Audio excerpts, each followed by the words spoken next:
Abidjan, en Côte d'Ivoire, la capitale économique de l'Afrique de l'Ouest.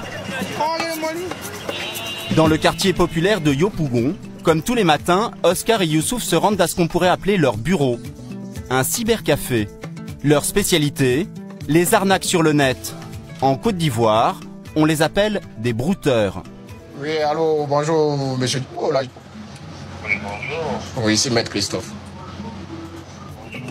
Aujourd'hui, Youssouf se fait passer pour un huissier de justice. En ligne, un Français de 45 ans à qui il fait croire qu'il est le vainqueur d'une loterie.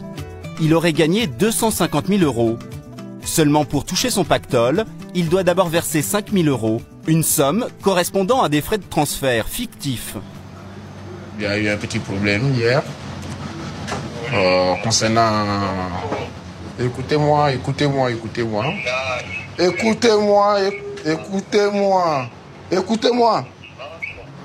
Youssouf ne laisse pas le temps de parler à sa victime.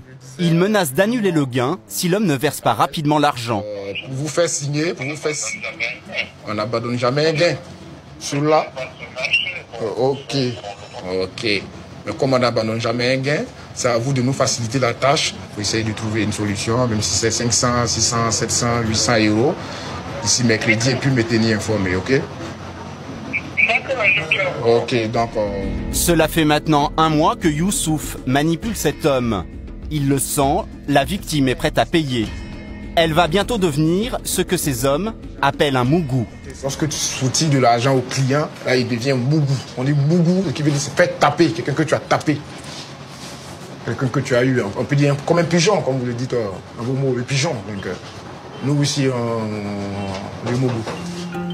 Comme Youssouf et Oscar, des milliers de jeunes Ivoiriens ont pour fond de commerce l'arnaque sur Internet.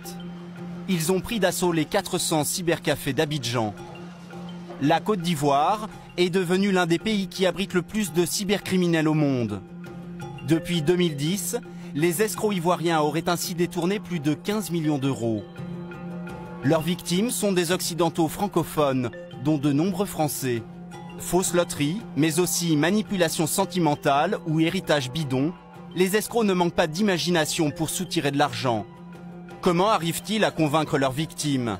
Quels moyens sont mis en œuvre pour lutter contre ce phénomène? Enquête sur ces nouveaux arnaqueurs du web.